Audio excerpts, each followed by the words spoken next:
میری منگنی سائمہ سے ہوئی تھی۔ سائمہ میری کزن تھی۔ تھوڑے عرصے بعد مجھ پہ یہ انکشاف ہوا کہ سائمہ اس منگنی سے خوش نہیں ہے، مگر مجھے علم نہ ہو سکا کہ بات کیا ہے۔ لیکن کہتے ہیں عشق اور مشق چھپائے نہیں چھپتے، اور میری منگیتر کا بھی چکر تھا، اور وہ بھی کوئی اور نہیں بلکہ میرے دور پرے کے کزن آکاش سے۔ مجھے آکاش پہ بے انتہا غصہ تھا کہ اس بے غیرت کو شرم نہیں آئی۔ خیر میں نے بھی فیصلہ کر لیا تھا کہ آکاش میں بھی تمہارے ساتھ وہ کروں گا کہ ساری عمر یاد رکھو گے۔ پھر وہ دن بھی آیا جب سائمہ نے منگنی توڑ دی۔ میں بالکل ریلیکس رہا اور کہا ٹھیک ہے تمہاری مرضی، جیسے تم خوش، مگر دلی طور پر میں سخت غصے میں تھا۔ اب میں بدلہ لینے کی فکر میں تھا۔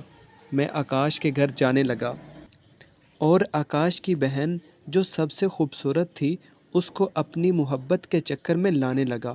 اور پھر وہ وقت بھی آیا جب آکاش سائمہ سے شادی کر کے لے گیا، مگر اس سے اگلے مہینے میں آکاش کی بہن صدف سے کورٹ میرج کرنے کے بعد اسے اس کے گھر چھوڑ آیا اور کسی کو نہ بتایا، بس مجھے پتہ تھا اور صدف کو پتہ تھا۔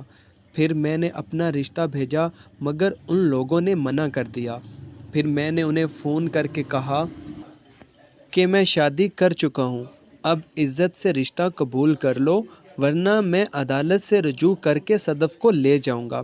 پھر سب مان گئے اور میں صدف کو شادی کر کے اپنے گھر لے آیا۔ اب میں اور صدف ایک خوشحال زندگی گزار رہے ہیں۔ میں صدف کا بہت خیال رکھتا ہوں۔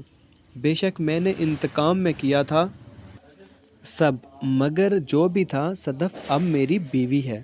دوستو اگر میں ایسے نہ کرتا تو لوگوں نے میرا جینا حرام کر دینا تھا کہ تمہاری منگیتر کو کوئی اور لے گیا۔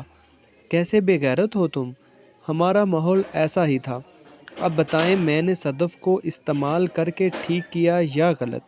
مگر اب میں سچ میں صدف سے محبت کرتا ہوں۔ کبھی کبھی مجھے لگتا ہے میں نے دھوکہ دیا ہے سب کو۔